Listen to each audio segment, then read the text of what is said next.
This is Defiance Daily Dispatches for the Defiant. And listen up, folks. It's my favorite day of the week. It really is. Wednesday is the weekly mission brief here on Defiance Daily.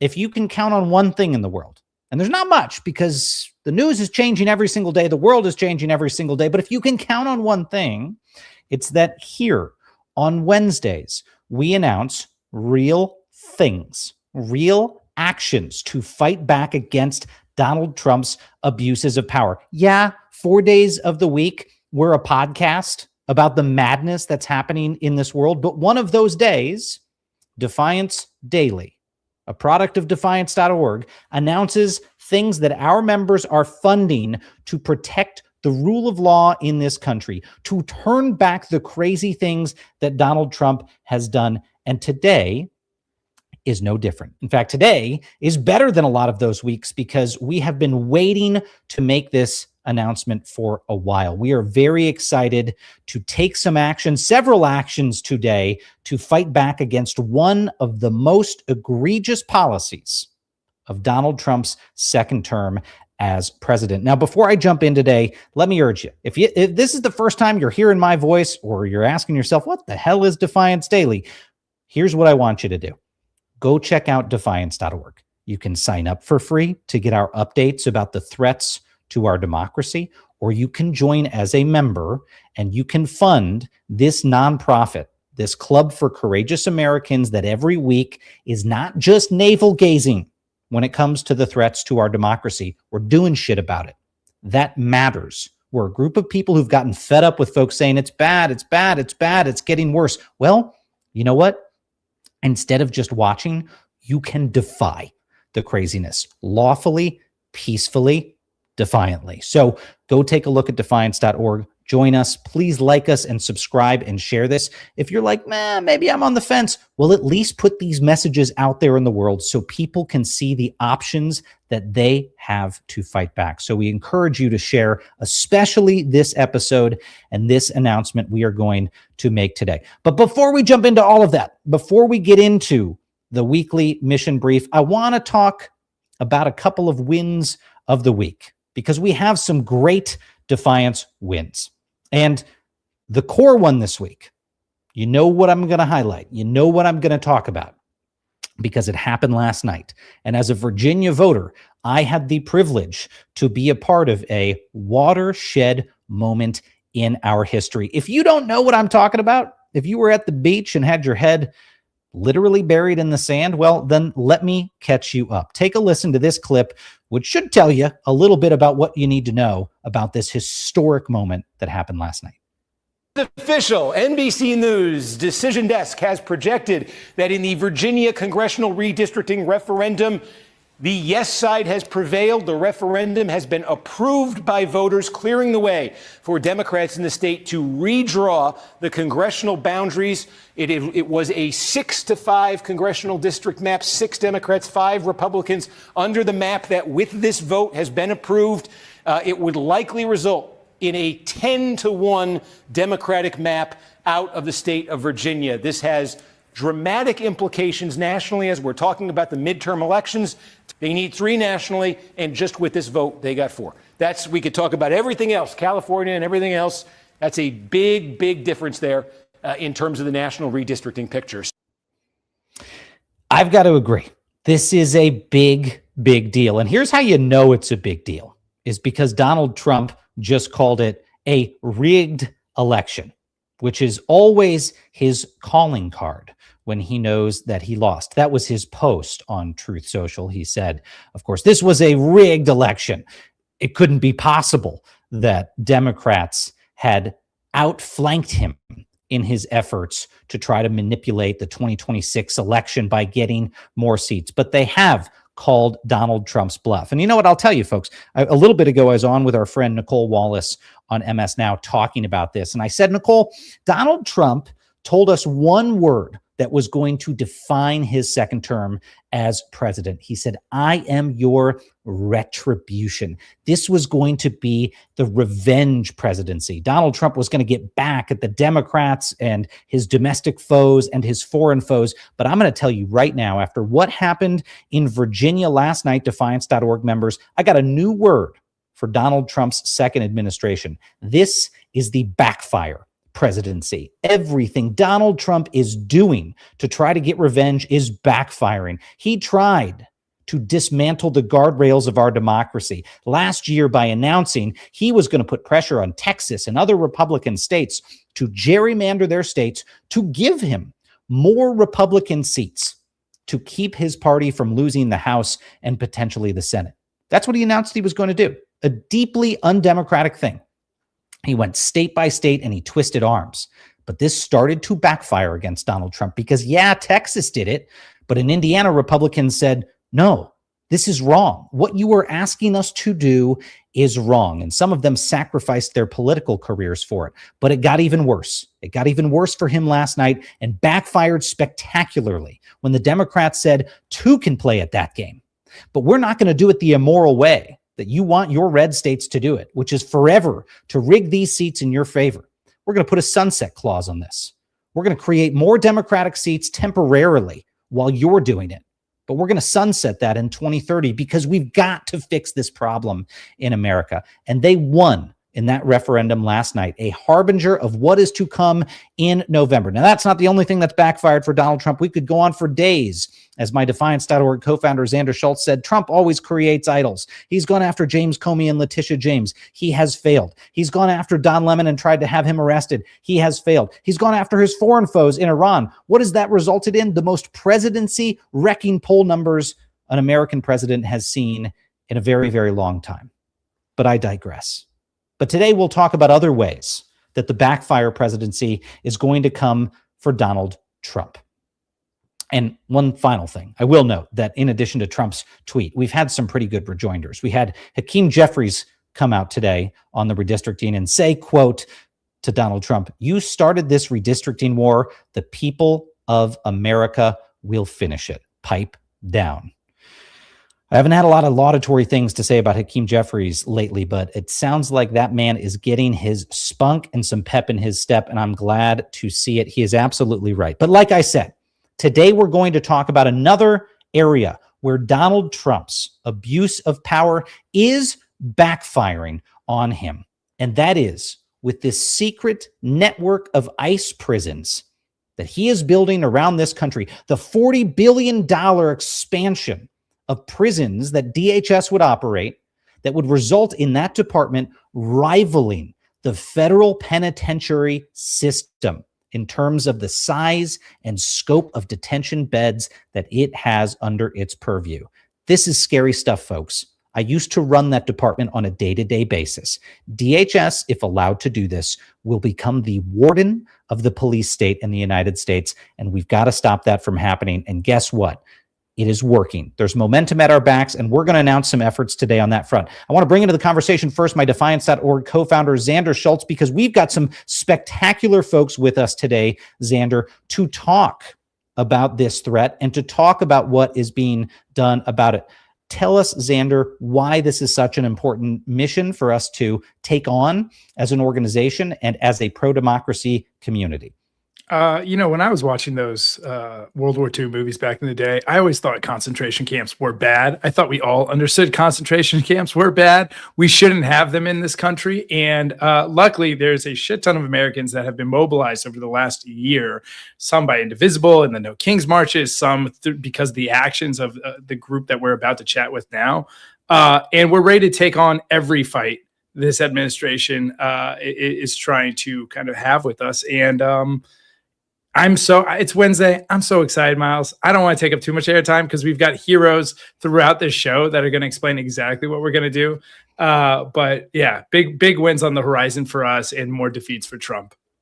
Well, look, let's go straight into it and bring our friends in. And these are the real fighters on this issue. We want to bring in first our friend Noelle D'Amico, who is joining us. She is the director of social justice at Workers Circle, and she spent over 30 years organizing for human rights and also teaches political advocacy at NYU. Noelle, it's fantastic to have you on the program. It's wonderful to be here. This is the fight of our lives. And let me tell you, I think the American public is ready for it. People are coming off the sidelines everywhere. It's such a pleasure to be with you.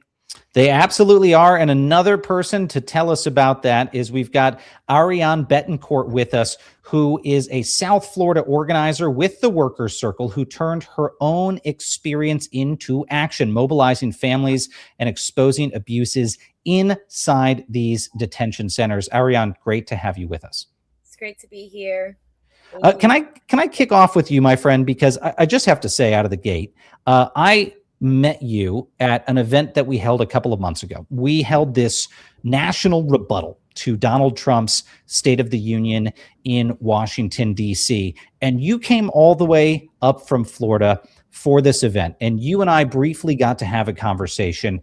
And you told me about the personal experience you have had with these ICE detention centers, with this blitz of detention expansion Donald Trump has undertaken since he came back into the presidency. Tell us a little bit about your personal experience and why you are so fired up to take on this crucial cause. My father, Justo Betancourt, has been under ICE detention for almost 6 months. He's been in Alligator, Alcatraz, 4 out of those 6 months.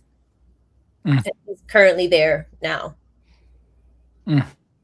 And Ariane, you, previous to this, you've become a leading activist. Previous to this, you weren't an activist in this space. This personal experience brought you into this space, originally a fight for your father, but then has expanded greatly since then, your role in this movement. Can you talk a little bit about that journey? I was a tour guide.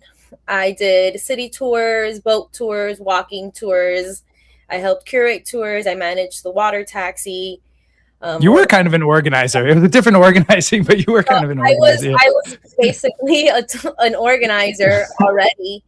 Yeah. And once my father was detained, I went to the first vigil a few days later. And that was the first time where I saw, solidarity in action. When I saw everyone coming together, and I was just like, wow, these people are standing here in support of my issue. And it's not something personally affecting them. And if they're taking the time to fight this way, what am I doing sitting back? Like, I need to be in on. I need to be in on the efforts. And slowly, I volunteered and just got involved more and more. And eventually, my father was taken into Mexico. I quit my job, and I just said, okay, I don't know what's happening next, so I'm dedicating myself to activism full time. I got to commend you for that, my friend. I mean, there's a lot of folks in the wake of the intimidation we have seen during the second Trump administration who just go quiet after something like that because it's scary and you don't want to be the next person that they target. And it's so admirable to me when folks instead say, no, I'm not going to go hide. I'm going to defy this craziness. I'm going to get out there and I'm going to fight back. And you mentioned something that I want to ask about. You mentioned these vigils that you went to, and I want to get back to your story, Ariane. But Noelle, I want to ask you first to tell us about those vigils, because your organization, Workers Circle, has been hosting these weekly Sunday vigils at Alligator, Alcatraz, demanding the facilities closure, citing the inhumane conditions. Now, back us up a little bit. Tell us about Alligator, Alcatraz, and tell us about the Workers Circle. For folks who aren't familiar with all of this, why does this exemplify what's happening in the second Trump administration? Well, let me start with the fact that Alligator, Alcatraz, that cruelly named detention center that was deliberately placed in the heart of the Everglades so that it would be out of sight and out of mind, was constructed in a mere 8 days at the end of June. And when we heard that this was being so rapidly constructed and that inside people were going to be held, 32 people in a cage, in a tent, in Florida, on environmentally protected land, we said, we have to get out there. We have to protest this. We have to put an end to this, and we have to put an end to the abductions, detentions, disappearances, and deportations that the Trump administration is perpetrating on its own people. And so the Worker Circle has an interesting history. We're a 126-year-old Jewish social justice organization that was founded by Eastern European immigrants who fled pogroms, persecution, and autocracy and came to the United States seeking democratic freedoms. They wanted to build a better and more beautiful world, not just for themselves, but for all. And generations continue to come and join this organization, which has stood in solidarity and catalyzed actions for the labor movement, in the civil rights movement, together with A. Philip Randolph, straight on up to the current day. So this is part of the Worker Circle's own history. And as a Jewish secular social justice organization, our members and their families have been targeted in the past, certainly targeted most memorably in World War II, though that is not the only time that Jews have been targeted. And at that moment, especially when I'm thinking right now of the Warsaw Ghetto uprising in Poland, where Jewish people were ghettoized and they drew upon their cultural resources and traditions to fortify their defiance. And when Nazi fascist tanks came at them to destroy that vigil, you know what they cried? They cried out, Mir seinen Do, which is Yiddish. And it's a line from a famous Yiddish poet, and it means we are here. It's a cry of defiance, a refusal to be erased, a refusal to stand idly by. And so we bring that spirit to this work.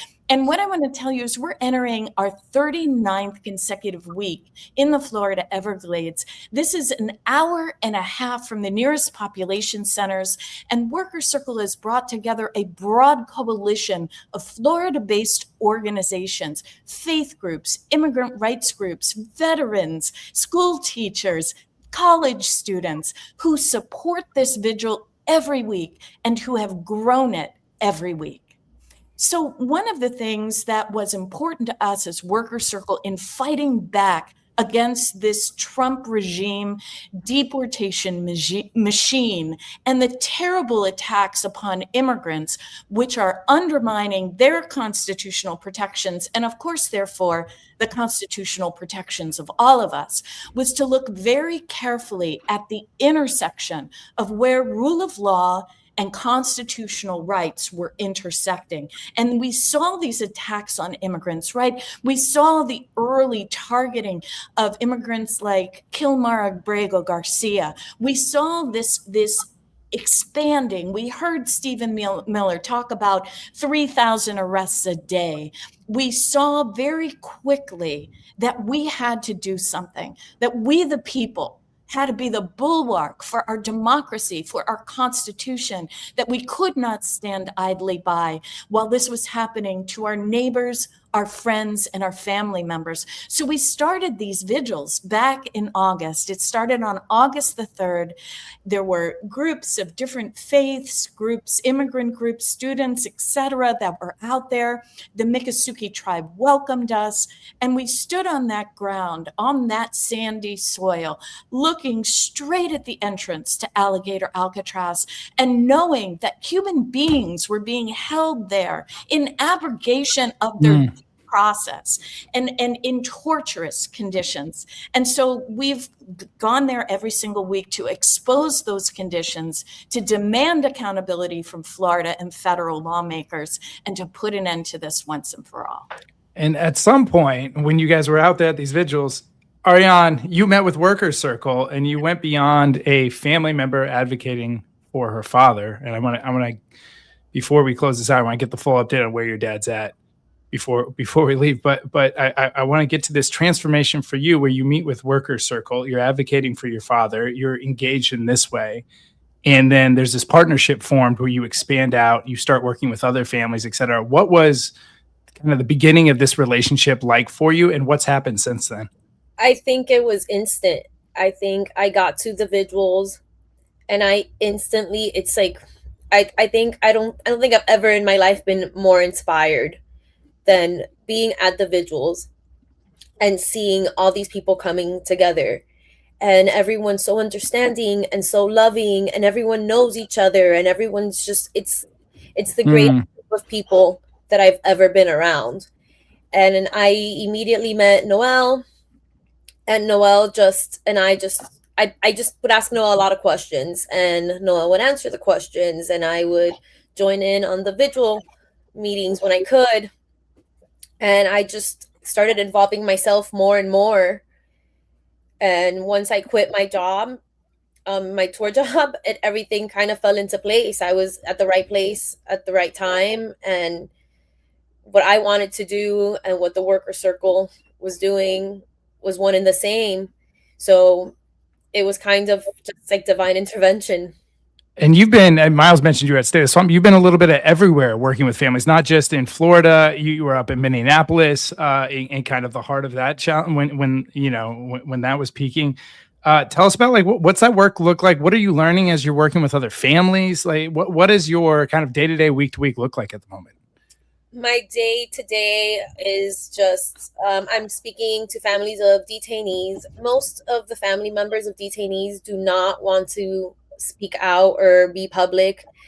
So I've kind of just, I listen to them, I hear them, I document as much as I can about what's going on. If they send me audios or videos, I think my day to day, if I explain it to people, it sounds pretty terrible because I'm pretty much just documenting atrocities from these centers.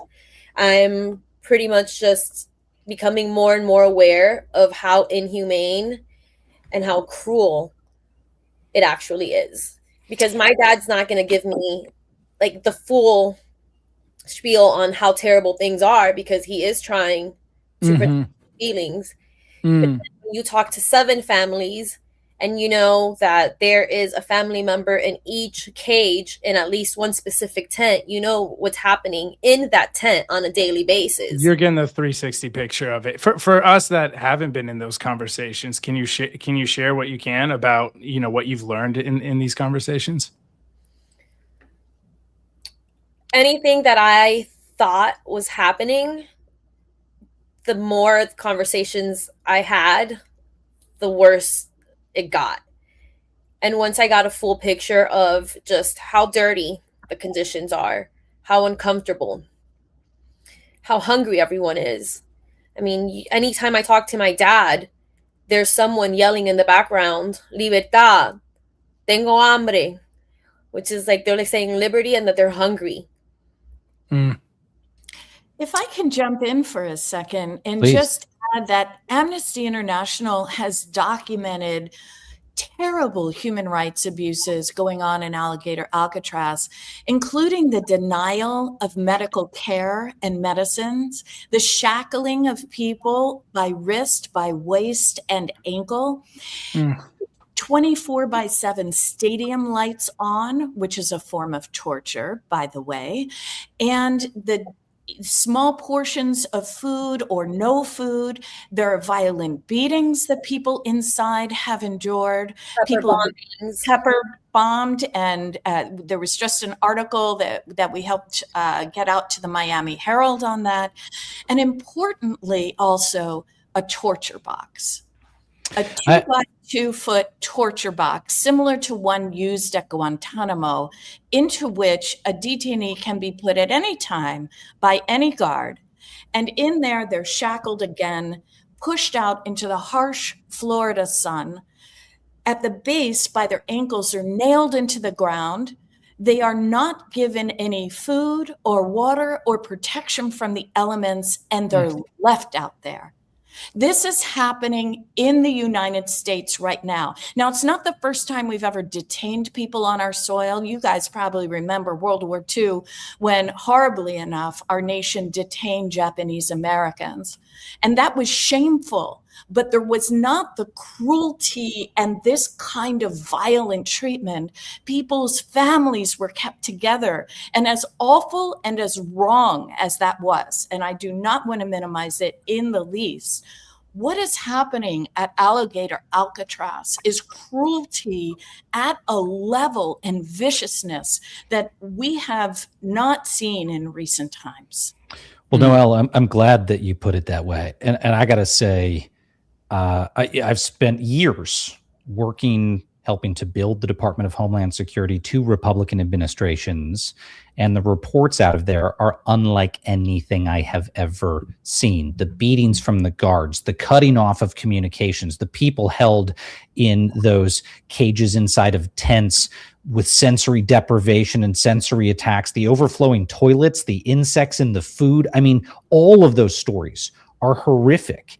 And the fact that we are paying for that as taxpayers, but I also want to emphasize for people who are listening, because you hear stories like this, and whether it's what happened, with the torture of detainees in Iraq, or, torture that's happened in Gitmo, or what's happening here, there's an inclination for folks to say, well, that's probably just because of some bad apples, right? It's some bad guards or a bad contractor. This isn't systemic. I will tell people firsthand, you are wrong. This is what Donald Trump told us he wanted in the first term. I'm not exaggerating. To Donald Trump, and I said this when I first came forward 7 years ago, the cruelty was indeed the point. And in fact, more specifically, the reason this facility, so-called Alligator Alcatraz, is a symbol is I was the first official Donald Trump said to, I want to put alligators at the border as a means of intimidation. I want migrants to come to the United States and see that they will be eaten alive if they fall into these alligator pits. When I first heard that, I thought, President of the United States is sick in the head. Something catastrophic has happened in this man's mind to be fantasizing about human-eating reptiles to scare migrants from coming into this country. And clearly, Donald Trump zealously welcomed the prospect in his second term, because of course we said, no, we're not going to do that in the first term. One of the first things he did, one of his first visits, official visits to a border or detention facility as president, was down to Florida to see this facility, because he was excited that someone had satiated his appetite for surrounding migrants with reptiles in this filthy facility that violates all human rights and norms for these types of things. So this goes straight to the top, folks. If you are listening to this, this is no accident. These are no bad apples, a couple of them that can be gotten rid of. The bad apple is the president of the United States, who has caused this to happen, who has welcomed it. And these folks here with us today are fighting back. Before we let you guys go, Noelle, I want to make sure that we ask you and Ariane about what you are doing, because this weekend there is a very big moment that folks can go participate in around the country. Tell us what's going to happen on Saturday. On Saturday, we are having a national day of action to stop ICE warehouse detentions. And you may have heard that ICE and DHS is going out there all across the country in cities and towns across our nation to purchase and to convert and to build warehouses to house human beings, to house people, to house immigrants, because even though we're housing over 73,000, according to a recent report across the nation, the largest number we've ever detained in our nation's history, that's not enough for this administration. They want to treat people like inventory, where they can ship them around. And so they're buying up these warehouses, and they will be warehouses to house anywhere from 1,500 to over 10,000 people. This is a massive expansion of warehouse capacity, meaning that we could be looking at as many as more than 100,000 people detained at any one time. So we must stop it, and we will stop it. And the great news is, on the ground right now, communities are fighting back. There are frontline actions happening to stop warehouses in Surprise, Arizona, Social Circle, Georgia, San Antonio, Texas, Hagerstown, Maryland, and all across the country. We're coming out this Saturday in towns near you. Join us. We have almost 200 actions across the country, and you can get out there and join it and say a profound no. Demand that these warehouse agenda, that it be put to an end.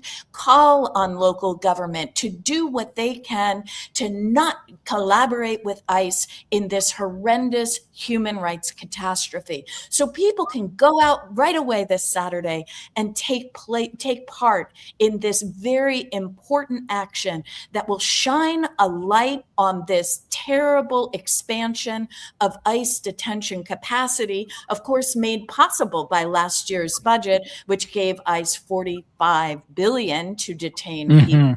So that's one thing you can do.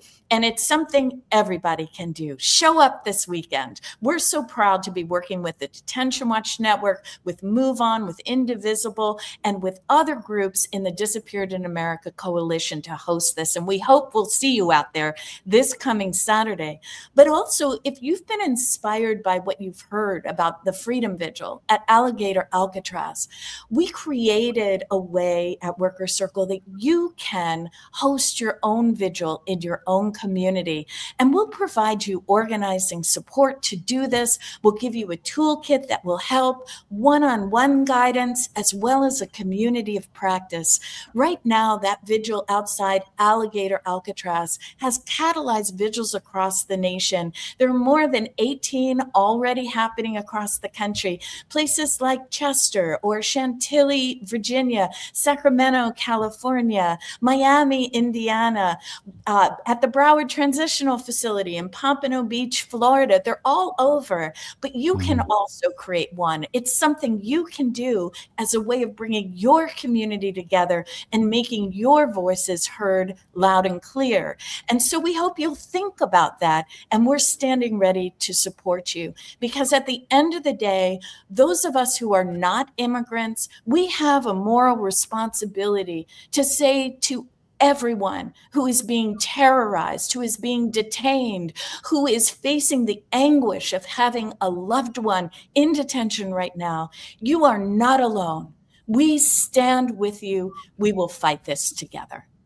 These activations are so important, especially for, I worked in justice reform and the refugee crisis previously, and the horrors in both those spaces are allowed to go on because they happen in these corners of society that are not visible. And so you all organizing to make sure that things that are otherwise and intentionally tucked away are front and center, and all of our members participating this upcoming weekend in that is so critical. And I just want to thank you both for doing that. Ariane, before we got out of here, though, I want to get the latest update on your father too, and hear where he's at right now and what's the status. He is still in Alligator, Alcatraz. There really is no status because there is no real procedure. There's no due process. There's no constitutional right it's a ghost prison. He gets to call and tell us that he's hungry, that his medications were administered late, that they're not giving him the medications that he needs, that they're picking and choosing what medications he takes. I know that I show up every Sunday to the vigil. I talk to as many families as I can. I try to get as many stories of these abuses out. And a lot of the times the families don't want to speak for themselves. So I've taken on the responsibility of speaking for them, for my community. And it's just a representation of who my dad is. It's just everything that I'm doing is a representation, and it's a mirror of him and the way he raised me and the way that he taught me that everyone is equal, that love comes first. And to people that don't know where to start, just show up. Just show up. Go to a vigil, go to an event. Don't be afraid of showing up alone. I showed up to the vigil and I was alone. And slowly but surely, it's become a family, it's a community, it's a safe space. And just, if you want to know how you can do your part, just show up, be involved, get political, understand what's going on around you. And just, I don't know what's going to happen with my dad, but I don't use that as a reason for my fight. I think the fight's much bigger than me and him and his case.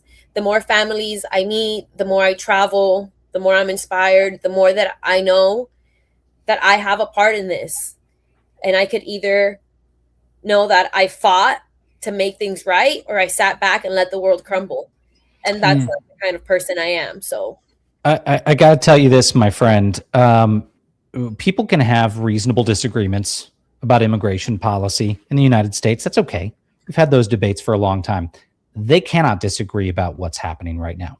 And forgive my language, but what we are seeing from this administration is some really sick shit.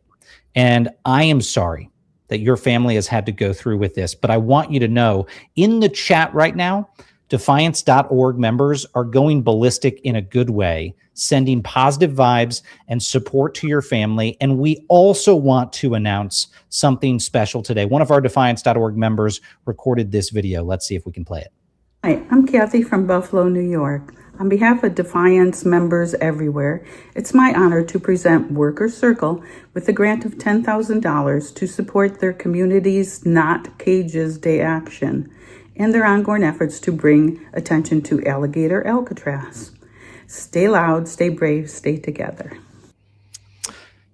Oh my goodness. A big thank you to you, friends. And we are happy to add ourselves to the support behind your effort. We are so grateful. Your bravery has inspired us, and we are with you, friends. Defiance.org members are going to show up around the country on Saturday. We're going to take what you said, Noel, and we're going to go hold those vigils. And Ariane, we're going to do that for your father. We're going to do that for your family. We're going to do that for all of those other families out there who should not be going through what they're going through. It's one thing to lose a family member to immigration custody. It's another thing to know these people are intentionally being made to suffer at the hands of this president. It is un-American. We will not stand for it. And when this administration is over, I swear to God, we will turn this around and we will make it better. Thank you so much for speaking out.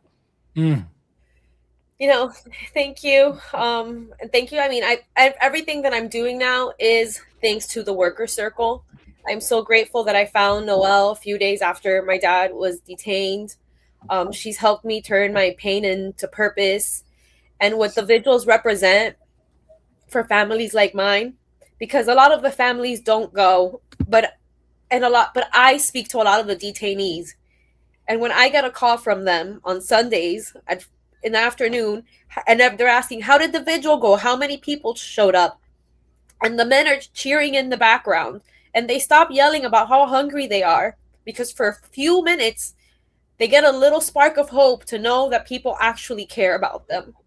And more people need to care. Well, we do, my friend. And just know this. We are thinking about, we are praying for, we are cheering on your family. We are cheering on the Worker Circle. This is the beginning of what we hope is a friendship where Defiance.org members and our organization can support the amazing work you all are doing. So, Ariane, Noel, thank you so much for your time today. Thank you for your courage. It is indeed courageous. And we hope to have you back here very soon to tell us all how it's going and to ask more of us to get into the fight. Thanks so much for having us with you. And thank you, Defiance members, for your support. And thank you for the many ways that you're showing up for other people and for our democracy in this time. We're with you as well. Thanks. Take care, friends. We'll see you out there on Saturday. Okay, take care. Xander, I got to say, you and I could talk for a long time about this, but there's a number of things that we're going to do today, but completely floored by what they are doing. We'll talk on the back end with our members about the other ways you can participate in the activation this weekend. But Xander, in addition to supporting those protests this weekend and standing with the worker circle and getting people mobilized to push back against these ICE facilities, we want to go a step further than that. Tell us a little bit about the next crew that we're going to bring in and what we're spinning up here. Well, what a perfect segue going from Ariane's story, right? If we didn't have conviction already on how we cannot allow these places to exist in our country, I hope that story for me even raised my level of conviction in how hard we have to fight against allowing for the beds and the places to house these people and terrorize them, as Ariane laid out. Oppression doesn't work when you have nowhere to put people. And we are finding out how to ensure this administration has nowhere to put people. And that's what this next effort is all about. It's the perfect segue. Yeah. They can't hit their goals if they have nowhere to put people. And we are learning case by case how to do that. And now today we're building an army across this country to activate anywhere this administration has plans to build a detention center. Excuse me. Well, and here to talk about that, we have a man who does meet the standard of a man who needs no introduction. You know, the incredible Steve Schmidt, famed political strategist and co-founder of the Save America movement. He is here with us today. Steve, it's wonderful to have you on the program again, my friend. Steve, great to see you guys. What's up, big guy? It was very inspiring. It is. And there's someone else joining you today, Steve, who has also seen a lot of these stories, and that's Bree Garosco, an Army veteran and co-founder of Project Saltbox, a group of researchers and citizen journalists that monitor DHS procurement and to help communities prevent ICE from harming their neighbors. Actually, flag, Bree's camera's not working right now. We're working to fix that. We'll bring her in a moment. But Steve, let's start with you. You've been doing work on this subject, my friend, the past few months, and that's what actually first caught our attention. I was awed by how aggressively you guys took on the cause of going at these secret prisons. Tell me a little bit about that and what Save America movement has been doing on this front, and why you guys have been animated to do a whole bunch more. Well, we began early in the year as a group. The very first thing that we did was place advertising, geofence digitally around the Marines who were deployed. Those were the 7th Marines. Those were the Guadalcanal Marines. They have a storied history and legacy, reminding them of their constitutional obligations, the concept of legal and illegal orders. And we've also communicated directly around the private prisons to the prison guards, reminding them that though they may think that there are dark corners where secret acts can take place, all will be known in the sunlight of the plain day when the truth comes out ultimately, and they should think twice. And so from the very beginning, and I think this is important politically, we had a perspective based on conviction. And you talked about conviction in that last segment. Conviction is very, very important. There was a moment in time earlier in the year when Democrats in Washington in the political consulting industrial complex were saying the issue is affordability. And yes, things are more expensive and people will blame Trump on that. But the issue is the assault on the Constitution, the First Amendment, separation of church and state, separation of powers, out of control executive. The issue is the violation of the First Amendment, the Second Amendment, the Fourth Amendment, the Fifth Amendment, the Eighth Amendment, the cruel and unusual punishments, the 13th, 14th, and 15th Amendments. And so in this moment, what we said was that that's what has to be opposed. And that when it came to filming ice, and they said that's a crime, what we did was deploy vans with veterans and clergy and lawyers and say, we can film you because we can. And to show a spirit of defiance and to do it all over the country. When it came to pass that everyone everywhere understands that when you see an ICE agent intruding into your neighborhood, when you see the federal jackboot stomping down, you take out your camera and you film them. And we've all witnessed what's happened. But the issue that your last guests were talking about is now one that is front and center. And that is that question of, will these proposed warehouses be turned into prison camps where human beings will be stashed as inventory in an immoral act, unprecedented in its viciousness, in its assault on the dignity of the human being since the emancipation of the slaves. It is an appalling moral degeneracy that we're witnessing with the concept that anybody would conceivably think that this could possibly be accepted in this country where we value liberty and we value the rights of the human being and the concept of human dignity, with a belief that the purpose of life includes liberty and the pursuit of happiness. And so this is opposed and continuing to be opposed, and we've been pleased to be in this fight from the beginning of it. And you've been doing great work, and part of why our space, our social justice and pro-democracy space, has been able to intervene in these ICE detention centers is because of the great work of Project Saltbox. Bree, you all have been incredible at unearthing when detention centers are popping up at the earliest point you can possibly raise awareness around it, which has allowed for, folks like, Sam and Defiance to get engaged in different stages of this fight. But I want to, take a step back and just ask you, how do you all do what you do? You have been reporting on exactly what's going on with DHS, with exactly what's going on with detention centers, exactly what they have planned. How do you unearth this information? So basically we live on sam.gov and USA Spending at this point. We're constantly refreshing those pages.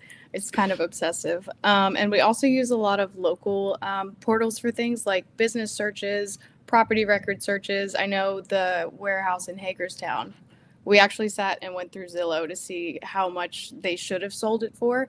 And that's when the estimate, yeah. Yeah, and that's when we realized, wait, it's listed for 76 million and they sold it for 102. And that spiraled into, okay, now we're going to look at all of the evaluations for all of the properties, and hence we added that to the tracker. But other than, we also use the DHS. Can you just to take a step back, tell us about the tracker? When you say we added that to the tracker, what is the tracker, the Project Saltbox tracker? So the tracker is for everybody, but it's also for us to keep our thoughts straight. I have it up on my screen. Basically, when you open the tracker, you'll see all of the warehouses and how many were canceled, how many are looking to buy, how many they have bought, and how many are paused. And then if you click over, there's a sale analysis, a warehouse litigation tracker, and that's where you'll find stuff like where the Maryland Attorney General filed their lawsuit to stop the warehouse. So it's a whole plethora of things, and it originally started as oh, that's not my screen. Okay. It originally started as a contract tracker because we were having a really hard time going through everything on USA Spending. And Michael had this great idea. Let's just throw all the warehouses on there, because if we had a visual, we could try to figure out a pattern. Is there a reason they're looking at this area? And then what is the existing infrastructure? Does that point to when they're going to invade another city? And that's kind of how we started too. Our goal was, okay, if we learn the pattern in Chicago and then we learn the pattern in Minnesota, maybe we can predict when they're going to come to Baltimore based on what they bought leading up to Minnesota and Chicago. Well, and I've got to say, what's been so amazing about this, first of all, Rachel Maddow rightfully highlighted that this type of citizen journalism is having real world impacts. I mean, look, it wasn't the New York Times that did this expose. It wasn't the Wall Street Journal. It wasn't the Associated Press announcing every single new facility. It was citizen journalists like you all aggressively saying, here's what's happening. Here's where you can find it. And this is why it matters, because people have taken the data that you all have unearthed and turned it into action. And Steve, you guys have been doing that at SAM. Like you said, in Social Circle, Georgia, in Surprise, Arizona, you all have been looking at those data points and saying, we can go do something about this. And there's no one who's been a bigger veteran of political campaigns and grassroots efforts than you. Tell me, my friend, how's this been inspiring to you? Because we have seen, I feel like, folks responding to those data points on the map with like crowdsourced speed to go stop these things from moving forward. And you all have parachuted in from the national level to go support them. Tell me a little bit about that and how folks are mobilizing. So we use the information all the time as an organization. What you realize when you look at the information is total in its form is the extent of the corruption. And so there's so many conversations that are taking place at national news levels about the contracting. I think that this is a reason why Kristi Noem is no longer the Secretary of Homeland Security. And we're less than 200 days away from having a Democratic Senate, a Democratic House of Representatives, where they're going to have subpoena power and they're going to have the investigation and oversight powers that come with having a majority. But that there's a question that when you look at that information that it allows for us to do as storytellers who want to stop something, working with groups all across the country, which is to be able to say that this aggression has not been something that any of us have gone out and sought, that we are all engaged, and that document exists because of the pattern of corruption that seeks to buy giant warehouses, whether it's in Social Circle, Georgia at 1 million square feet, whether it's in Surprise, Arizona at 500,000 square feet, to put human beings into in violation of every concept of human rights, and the dignity of the human being is understood by the United States under every treaty and obligation we had that you can imagine. And so what this moment requires is an opposition that's fierce. And I'm going to say something that I don't mean with any hyperbole whatsoever. This is key to understanding how to stop something. If you are in county government, you're in local government, you're in state government, if it comes down to it, dig up the road, blow it up. It's your road. The position must be that in the game that is afoot, these facilities will not be built. Steve, you're getting to something that was so exciting about what we've seen from you, is that not only can we win, we are winning frequently when we get engaged, when communities get engaged. You saw it in Social Circle. You talked about dig up the road. Social Circle famously turned off the water. Turned off the water there, and there's nothing they can do about it. You were in Surprise, Arizona, figuring out what can be done there. Bree, you were just your team was in Maryland in a recent fight where you emerged victorious, or at least temporarily victorious. Can you say a little bit about what happened in Maryland? So the judge granted a preliminary injunction, and ICE isn't allowed to do anything with the warehouse.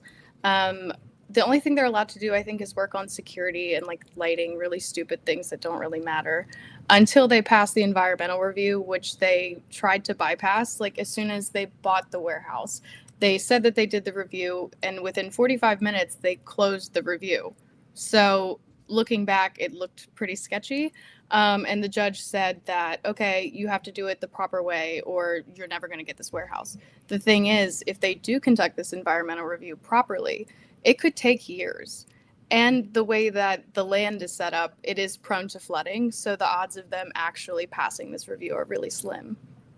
Well, let me just say this. I'll cut to the chase of what we think is needed next. I mean, we were thrilled after teaming up with Save America movement on their efforts in Surprise, Arizona, to figure out how we could take some of those local efforts and expand it nationally and make sure that there is enduring support around this country, a rapid response network, if you will, to shut these things down the moment that Project Saltbox puts that dot on the map, the moment that Save America movement says, we got to go help that community. We want people to be aware right away if they're close to one of those dots. We want people who aren't close to those dots to have a way to go crowdsource support into those places to stop these facilities. And so our organizations have an announcement to make today. I think we have a video we can queue up and play, and I want to talk to you all about it on the back end.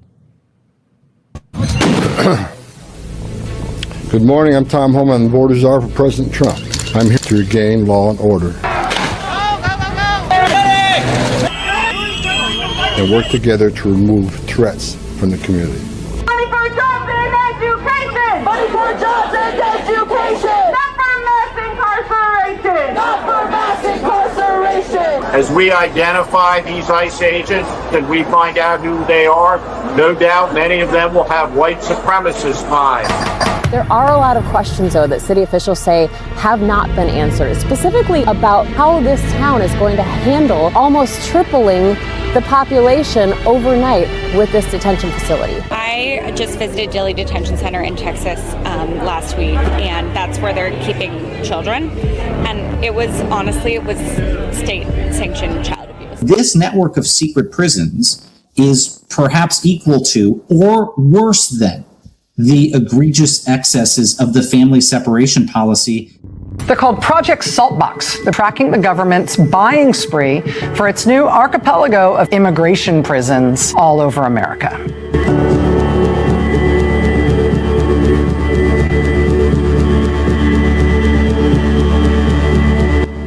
So much of the best work being done on this is being done by independent researchers and citizen journalists.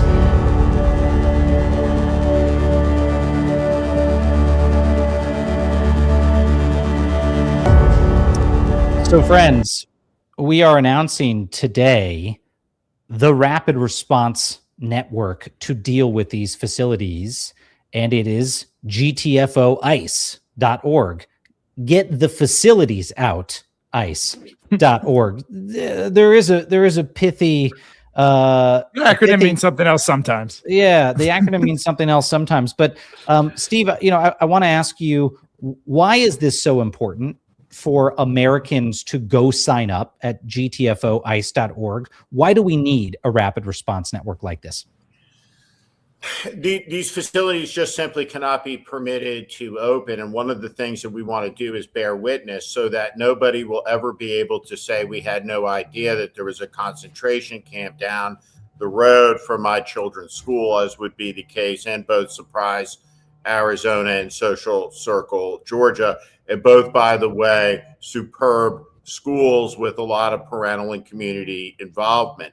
And so we know in the United States that we cannot permit this, that this is evil and it has to be stopped. And I just really quickly, this is so important. I want to share this experience that I had at Auschwitz in the corner with a man who is responsible for curating all of the stories of the murdered that are part of the Auschwitz Holocaust Memorial on X and on other places. And he said to me in that corner, and I had been there for the first time with Elie Wiesel in 2005 for the 60th anniversary of the liberation. This was my second visit, and it was in springtime. And he said, did you know that the killing got off to a late start here? And I said, no. And he said, yeah. He said the SS couldn't get the permits done. He said, did you know that the barracks had a fire code permit? And I said, I didn't. And he said, yeah. He said, the SS wasn't all powerful. So they had the plans for the prison in the middle of Poland. Of course, no one said, why is there a prison for 100,000 people in Upper Silesia where there's just woods? But at any rate, what they did say is, where will you dump the wastewater? And the answer was in the river, and the German water bureaucrat said 9. There's 5 million Germans who live downriver. You can't poison their water supply. So it took the SS 3 attempts to get the permit done. He points at some concrete buildings and he goes, do you know what those are? And I said, I do. That's a water treatment facility. And he said, well, they built them to last.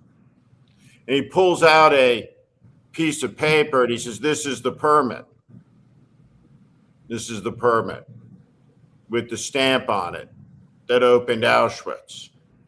And so that we have to appreciate that there are administrative acts. There's the local plumber, the electrician, the contractor. And at every conceivable level, we must have a position of no compromise, boycotting, embargoing, doing everything necessarily legally through zoning, through lawsuits to make sure these never open, applying political pressure ruthlessly against elected officials who make it clear they will not survive with neutrality as their position on these issues. We won't tolerate it. I think one thing that's, really compelling about this effort, and look, when we first started dreaming this up, I saw you all as two sides of it, like a complementary coin that allows us to drive success here, right? Bree, you running the early detection center, Sam leaning in and supporting, local journalists in a discovery process, as you mentioned, Steve, to figure out what are the bureaucratic interventions to pause these things. When and really this campaign has two roles, right? You will be alerted if you sign up. You will be alerted if a detention center is planned in your backyard, and you will be given a playbook on how to stop it. And if it's not in your backyard, you will be alerted on a detention center being planned, and you're going to be alerted or informed how to support the local effort to stop that detention center. So this is all hands on deck in every fight, with being able to use a scalpel locally and figure out what the bureaucratic interventions are, and being able to use the force of all of us that sign up for this effort to fight back and support those localities. Bree, I want to say, one of the things that excites me the most is folks being alerted as early as possible, as soon as they can, that something's planned in their backyard, so they can start mobilizing now. Where have you seen that be so important, or why is that so important to get in the fight early versus when the project is further along? If you catch the fight early, then you can use it to publicly shame the people that are even thinking about selling the warehouses. Right. Because a lot of people find it embarrassing to be associated with ICE, and it's also not good for business anymore. And then if you let the residents know right away, hey, this detention center is planned around you, even the people that say don't really care about immigration or think it might be a good idea, they might say, wait, if this is in my backyard, my property value is going to go down. My taxes are going to go up. I'm not going to have room in the hospital if something goes wrong in my family. If I call 911 because someone's trying to break into my house, they might not respond because they don't have the resources anymore. And if you are able to get ahead of that, I think it pays off way more than getting notified afterwards that, hey, this warehouse was purchased. Now we have to go through this whole legal battle. And you're seeing things like that in Arizona. They're having a hard time shutting down that warehouse. And the residents are saying, well, there's not much we can do. The city's not being very receptive. They're not helping us. Well, now it's up to public pressure to continue to try to embarrass those people. So it needs to happen in pieces. And you're right. It's best to catch it early.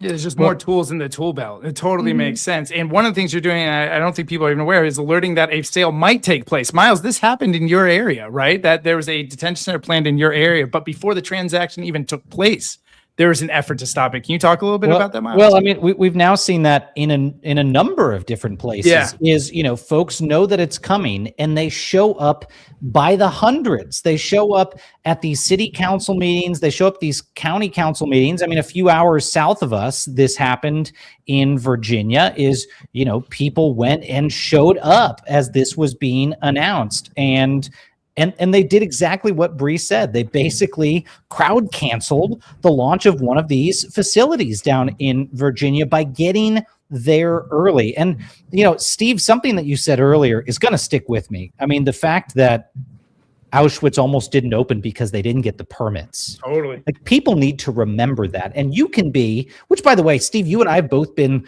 lifelong conservatives. You have helped Republican candidates run for the presidency. This isn't a matter of what do you believe on immigration policy. This goes far beyond immigration policy. I think what a lot of Republicans are surprised to hear is that what the Department of Homeland Security is proposing to do with these warehouses, these dots on the map, is to develop more prison capacity than the entire federal criminal justice system. Just to give you a sense, right now in the United States, the federal prison system holds about 150,000 people. If DHS is allowed to do this, if they're allowed to open up all of these secret warehouse prisons, they might have more than 175,000 prison beds across this country. I have helped run that department in 2 presidential administrations. I can tell you the Department of Homeland Security does not need 175,000 prison beds across this country to do its job and to keep Americans safe. And in the wrong hands, that is indeed a police state. This is scary. This is not okay. And it's not about Democrat or Republican. We don't want our government to have the ability to put so many of us away like this. I can tell you they are able, with their current detention capacity, to sufficiently identify illegal aliens in this country and to go after those criminals, detain them, and deport them. There is more than enough capacity to do this. What they are asking for goes beyond that mandate, goes into much scarier territory. And that's why we have to do what you said, Steve. That's why we've got to embrace the historical analogy and use everything possible, the permits, the roads, to make sure that we do not become this type of country. And we at least need to hold this off until a more sensible Congress and a more sensible presidential administration comes into office. There's no question about it. And I just, if we could look at that map again for a second, I want to point out where one of those facilities are. It's in the state of Utah, of course, the home of the Church of Jesus Christ of Latter-day Saints, the Mormon Church. And you fly into Salt Lake City. I lived in Park City for a great many years, and you see all of the Mormon kids in the Salt Lake City airport coming back from all over the world, where they go out and they do their missions. And the Mormons historically have been very tolerant of the immigrant and have been quite clear theologically that this is a sin. But in this era of religious corruption, and we see that with Pastor Doug Wilson and all of the grifters and the snake handlers and the evangelical whack jobs, that now the Mormon Church has a moral proposition in its backyard outside Salt Lake City. You have an LDS governor who's built a brand around some aspect of normalcy, though I thought his conduct around the Charlie Kirk assassination was not something that he should be particularly commended about, but that's a different story. But at any rate, the Mormon Church now is called to participate in a moral issue in its state. When you look at Arizona, in the real world, there is no water in these western states. This has been a terrible year. There's no snowpack. And the Lake Powell Reservoir on the Colorado River and the Colorado River water basin, they may have to do compact draws from the upper basins. And nobody in Washington understands Western water policy. So there are enormous implications environmentally, economically, reality-based that can be used to stop these. If there's a state with a Democratic governor, Democratic politician, the moment requires you politically, if you want to have a career in this moment, that you got to be all in. Yes. Communicate clearly. We will stop these no matter what. It's not my preference to blow up the highway, to take down the road, but so help me God, guys, I'll do it. It's not opening. That's the position, right? All over the country. What you're saying so clearly here, and Bree mentioned it earlier, is there's a in how to tackle this problem. There's so many tools in the toolkit depending on the political calculus of that area, whether it's, a progressive area, a resource starved area, a conservative area where you can work with NIMBYism at Bree, as you mentioned before. They don't have to be aligned. I'm going to say this plainly right here. This group right here, this coalition, this group of 3 organizations team up to this, we're not going to allow for that future that Miles just laid out, where there's 175,000 beds, to happen. This campaign, GTFOice.org, is going to work to shut these things down everywhere the Trump administration turns. And it's going to work because you all that are listening to this are going to sign up. You're going to get your neighbors organized. We have a bunch of partners out there that are going to push this. We're going to make sure America is signed up to fight back as early as they can, as soon as they can. And we're not going to allow this to happen. Defiance and SAM and Project Saltbox are taking ownership over this problem. We're going to take ownership over it. We have a bunch of allies out there that are going to help out, that have been helping out, that have been fighting. And we're going to make sure that future is not realized. We are going to deny the Trump administration the beds they want so they can oppress this country. And we're going to win this fucking fight. Well, and I have to say, I probably should have led with this, is one of the things Defiance.org is committing here is to help fund these crowd cancellations where they happen, is to team up with these organizations to make it happen so that Steve Schmidt doesn't have to show up with a shovel to dig up a road. I mean, this is actually all a long play to keep Steve out of jail locally. We don't want him to have to go take a shovel to dig up the road, but Steve will dig up the road if he has to, but we don't even have to get there. We can go stop these things lawfully and peacefully and defiantly. And let me just echo Xander's exhortation. If you're watching this right now, this is a very simple thing you can go do. It truly is. And it's kind of a fun thing to type into your phone, GTFOice.org. Type that in. And I promise you, there'll be t-shirts and hats that contribute to the cause. You can get a GTFO Ice hat. We're going to try to get those up, but text that to a friend, text that to a family member, post it on social media. They can sign up now to be a part of this alert network.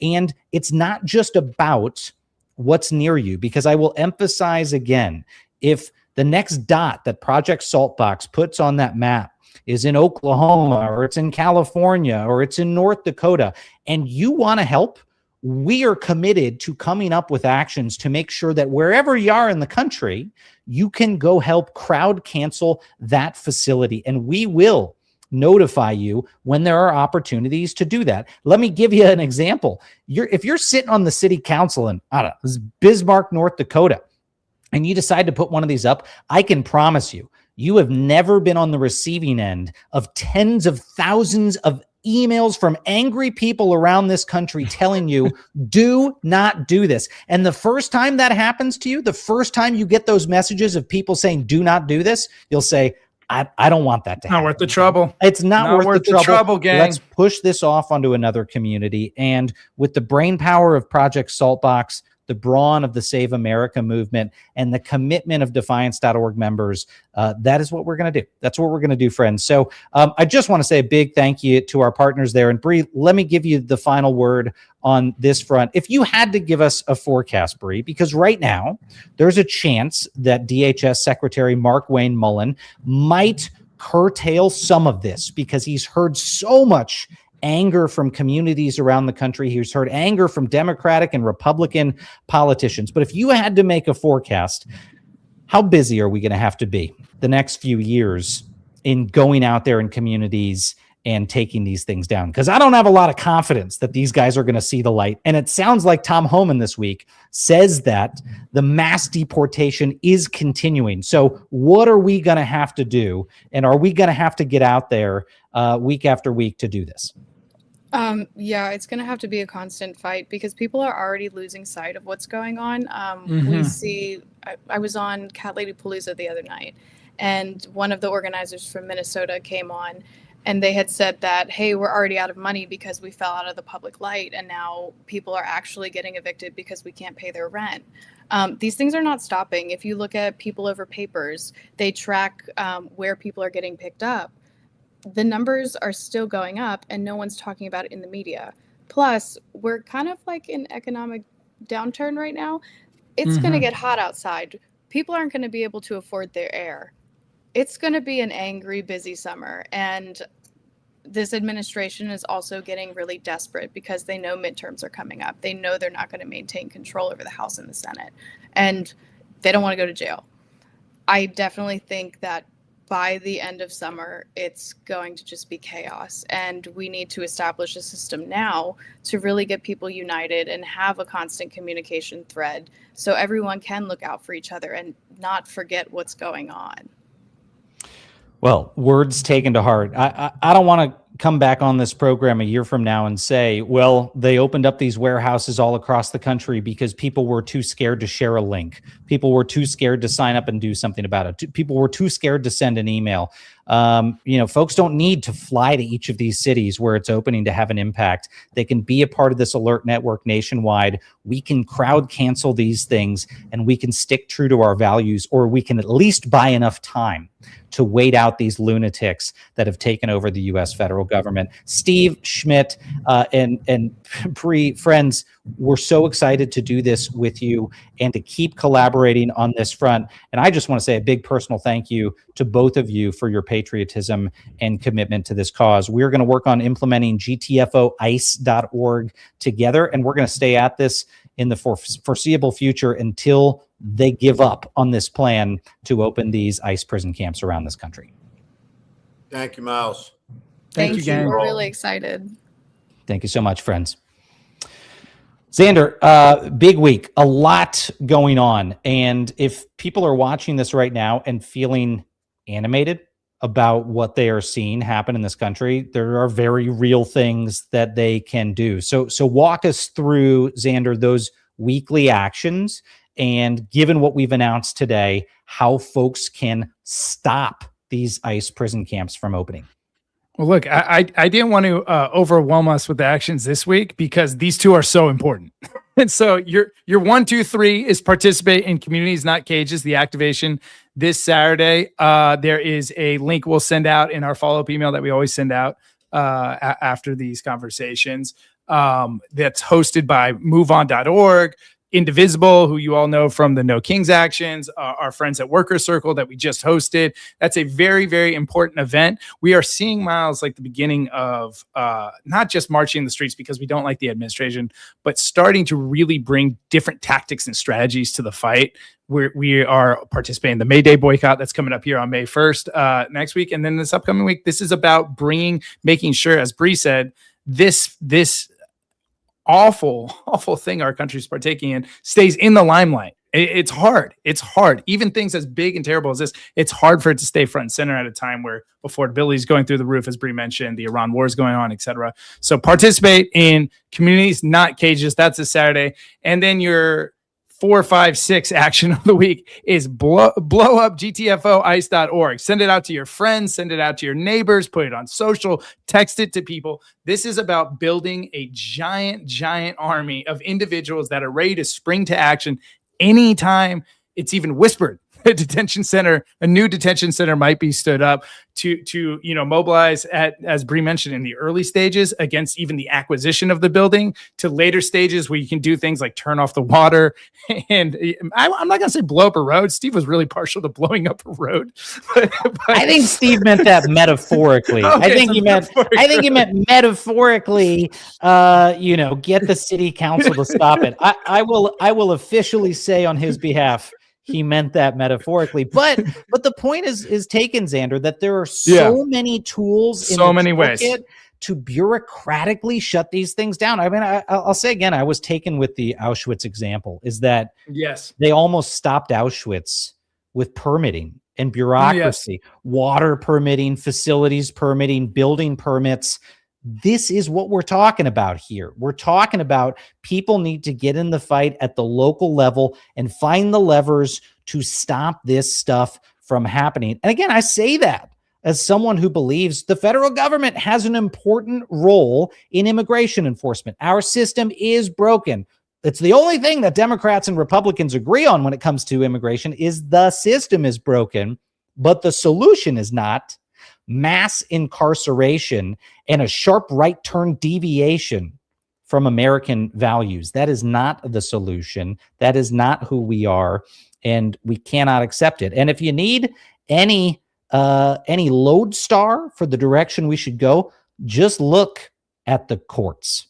Federal judges, by the thousands of cases, have said that ICE is unlawfully detaining people, that ICE is violating the rights of American citizens, that ICE is even detaining American citizens. We've had literally thousands of federal rulings against this administration in just the past year in the way they're handling this agency. It's not okay. That's not an okay way to do this. That's something that we can agree on to shut down. So, Xander, very much urge people, GTFOice.org. Just share this out. Let's get as many folks in this rapid response network as possible and be ready to take action as a community. In the coming days, you're going to see a number of celebrities pushing this out. I don't know if I can announce any of those yet, Xander, but we've got a number of mega influencers who are getting behind this, who are going to be helping us expand this network. Very excited to have supports from the grassroots to the grass tops. This is really what we've got to do. We've got to be, I mean, this is the collective action muscle, Xander, you've been talking about for the past year, which is this is how we do it. We build these networks as a community. The courage is contagious. There is strength in numbers. All of those aphorisms come true in moments like this. How cool would it be to say, look, I don't know how long that Auschwitz story was new to me. I don't know how long they were delaying that, but I know Trump doesn't have the timeline Hitler had. Maybe they delayed it a year. Maybe a year's all we need. You know, maybe that's all we need. Maybe we wipe these guys out in midterms and we're talking about impeachment 9 months from now. So, my confidence that we can win by expanding this ever is really high. And how freaking cool, man. I'd love to be sitting somewhere 5 years from now, Miles, cheersing you on, hey, remember that time that we collaborated with a bunch of our members here to make sure not a single detention center was built, not another one was built, that we shut some down along the way.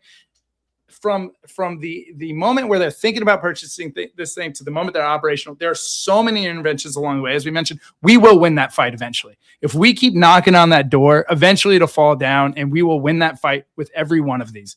And so I'm so fired up. This is the most fired up I've been since we launched federaloverreach.org, to be honest. This feels real. It was missing in the field. And we saw how complementary what Project Saltbox and what SAM were doing. And we're marrying them now. And we're making sure that they work in unison and we bring in other partners to win this freaking bet. I can validate that Xander was very fired up about this. I was. And not just because the name is a fun name with a serious feisty mission. acronym. That's apparently my thing. But do note that the most fired up Xander has been since FAFO is GTFO ICE. Xander likes the very defiant titles and activations. And this is one, folks, and that's the message that we need to send. We need to say, and look, I think he spoke for the country when our friend Minneapolis Mayor Jacob Fry stood in front of the nation in a press conference and said, forgive my French, get the fuck out, ICE. I mean, that was instantly resonant to so many Americans who were watching this and saying, what the hell is going on here? Get these people out. Get these stormtroopers out of our communities. And we're going to continue that as long as we need to. So go check out gtfoice.org. Please sign up to be a part of that rapid response network. Share it with other people. Let's make this thing work. Let's stop more of these facilities. And these are going to be activations that we announce in the weeks to come, when we're going and supporting SAM and Project Saltbox to go land in these communities and help support them, we're going to feature it right here on this program, on our weekly mission briefs. You're going to be there and you're going to be a part of it. So Xander, like you said, we'll send all of this out to defiance.org members via email tomorrow. But in the meantime, you can start sharing that out now. And be sure to join us tomorrow for another episode of Defiance Daily. We've got great guests. We've got Frank Gluzzi joining us, who's a former FBI official who's going to talk about some of the threats that we are seeing on some of these other issues. Oh, I've got a reminder from. I was going to say, Miles, we're missing your favorite part of the show. I know. I saw our producer. She was like, "No, don't end the broadcast." Okay, we have one final thing for y'all, which is, and if you're not a Defiance.org member, I guess you can plug your ears. Share out our weekly badge. I think we have our weekly badge. Every week we announce a mission. And we made it spicy. We got a spicy. Yeah, we give you a badge to share on social media to show folks that they should be courageous too. Here is your badge this week. It is amazing. If it hasn't already, in the next few minutes, it should be going out on our social media channels. I told ICE to GTFO of our communities, 2026 proud member, weekly mission, defiance.org. Go share that badge on social media. Miles, why does it matter to share that badge? Because if you want this Defiance to expand in this country, you got to tell people that you're standing up and you're unafraid, and they should be too.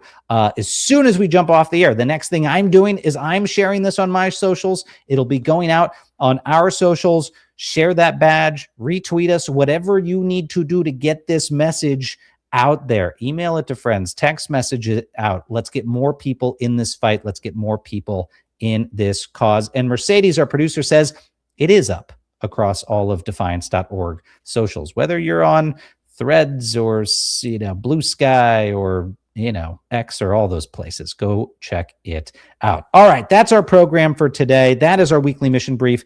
Xander, Defiance.org co-founder, thank you so much, my friend. This was your brainchild, and this is going to make a big difference, my friend. Let's keep it rolling. How fun is this? How fun is this? Kicking these guys' ass.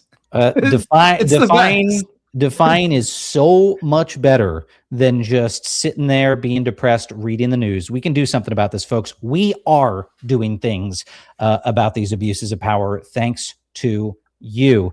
Join us tomorrow. Like I said, Frank Figluzzi, former FBI official, is going to be with us. We're going to be talking about what happened this week with the DOJ indictment against the Southern Poverty Law Center. We're going to talk about what that means for you, what that means for the Trump administration's attacks on the political opposition, and how we are going to defy that revenge campaign. Join us for another episode tomorrow, 5 p.m. Eastern. In the meantime, as we always say, friends, stay loud, stay brave, and stay together.